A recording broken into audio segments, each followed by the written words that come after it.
순천시의회가 카드깡 사건으로 여론의 도마에 올랐습니다. 후반기 출범부터 연이은 내홍으로 시의회의 역할 재정립이 필요하다는 지적이 나오고 있습니다.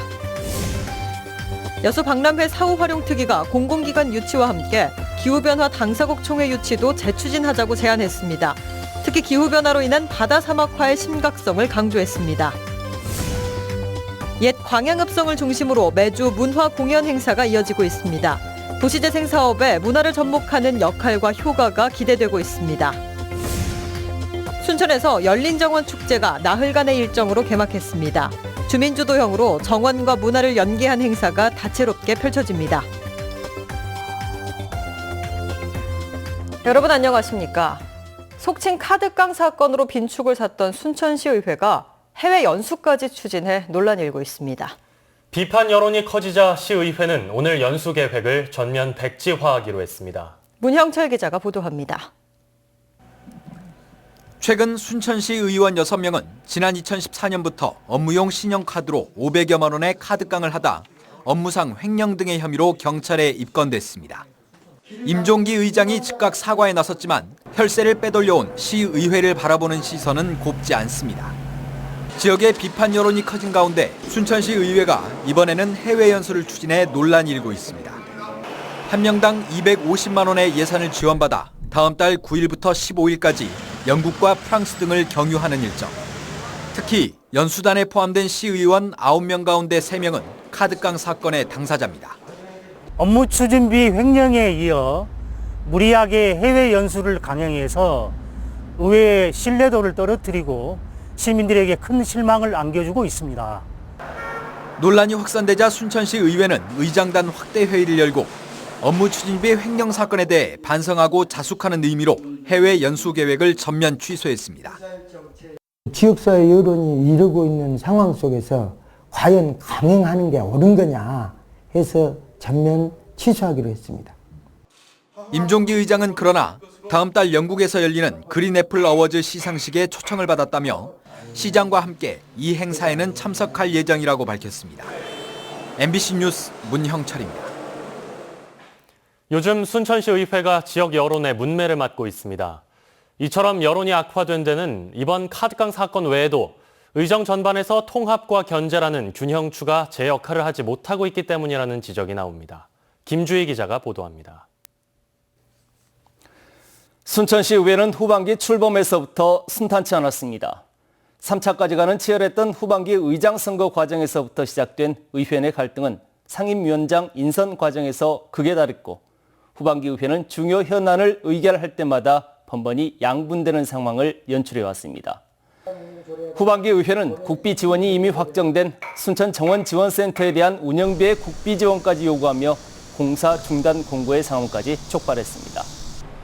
전반기 의회에서 어렵게 합의를 이끌어낸 문화예술재단 설립과 운영에 관한 조례를 또다시 개정하기 위해 수정 조례안을 통과시킴으로써 연내 문화예술재단의 출범도 어렵게 했습니다.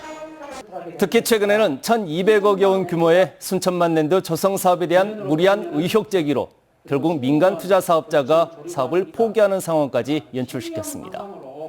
물론 이 모든 과정에서는 시 집행부는 물론이고 시의원들 간 극심한 갈등이 이어졌고 주류와 비주류의 계파 갈등 양상으로까지 비춰졌습니다.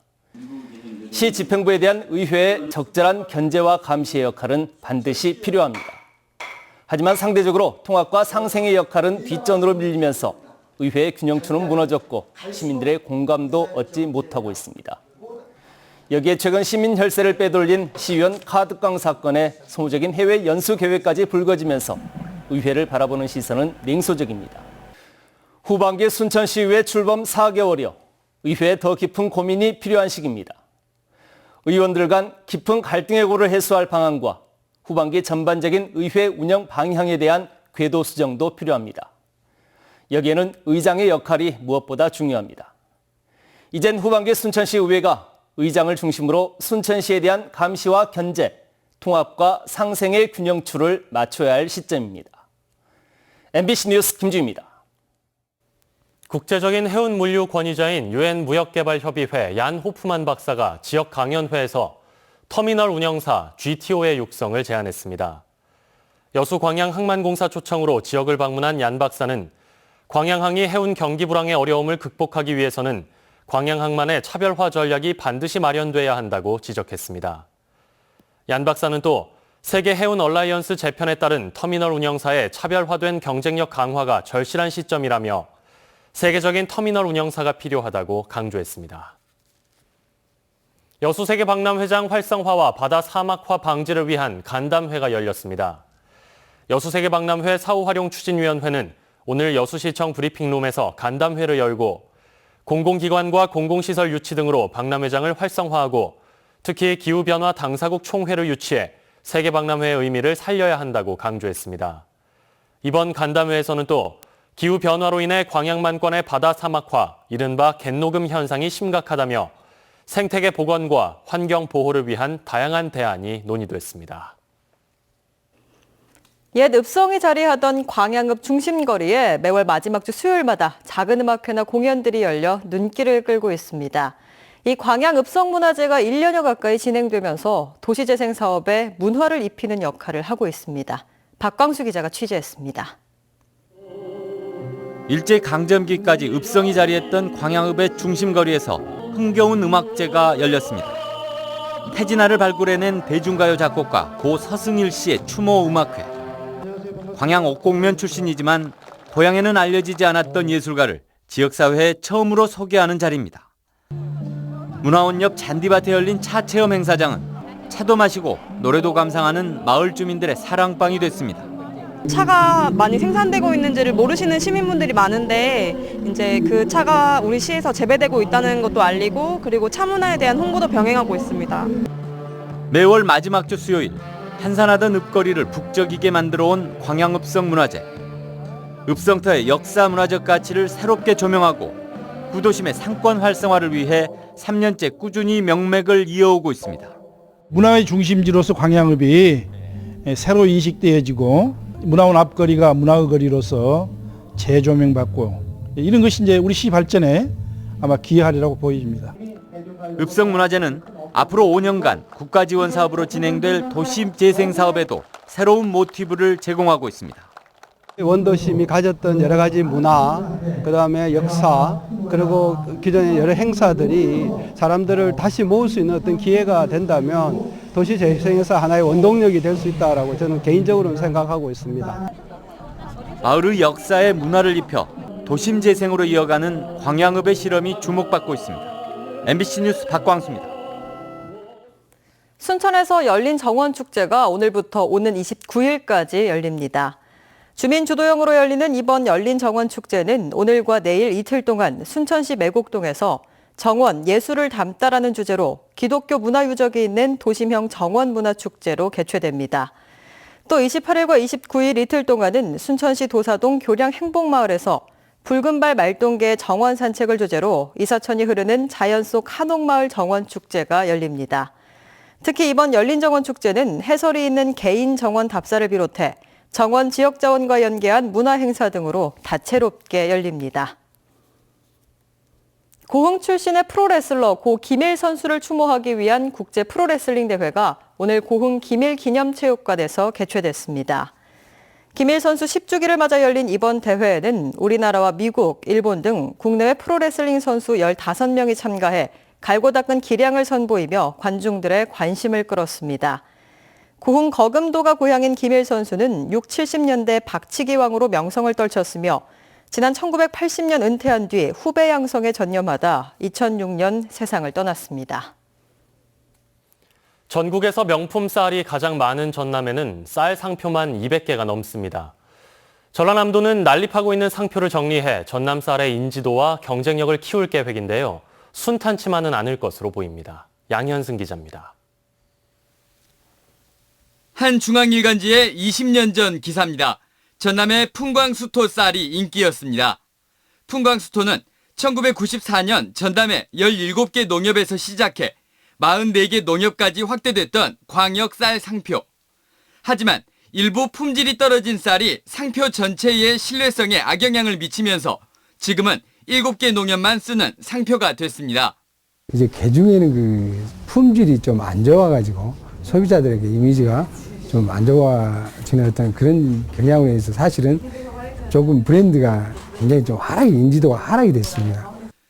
현재 전남에서 나오는 쌀 상표는 해남 34개, 강진 26개 등 모두 208가지. 5년 전 270개에서 크게 줄었지만 여전히 충남에 이어 전국 두 번째로 많습니다. 쌀 인지도와 경쟁력 확보를 위해서는 난립하는 쌀 상표를 다시 통합해야 한다는 게 전라남도의 생각. 고품질 쌀 상표로 선택과 집중을 하자는 건데 이미 상표별로 고정적인 수요층이 있어 쉽지 않습니다. 쌀 품종이 다양한 데다 고가의 쌀과 중저가 쌀을 구분해야 하고 거래처별로 선호하는 쌀도 다릅니다. 무엇보다 미국 종합처리장 통폐합이 없는 상표 통합은 불가능하다는 의견이 큽니다. 대표 브랜드 하나만 가지고 지원을 하고 있기 때문에 임의대로 우리가 섞어라 뭐라 이렇게 얘기할 수가 없는 형편이에요. 고정 고객들이 지금 다 있습니다.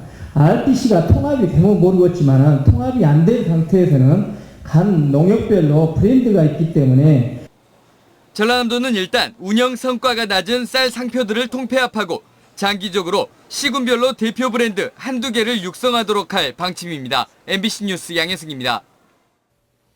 여수 해상 케이블카 업체 측이 매출액 사회 환원 방식과 관련해 장학재단 설립을 제안해 여수시의 대응이 주목됩니다. 여수 해상 케이블카 측은 최근 관련 법률을 검토한 결과 여수시가 기탁단체로 지정된 것은 적법하지 않은 것으로 판단돼 100억 원 규모의 장학재단 설립을 제안했다고 밝혔습니다.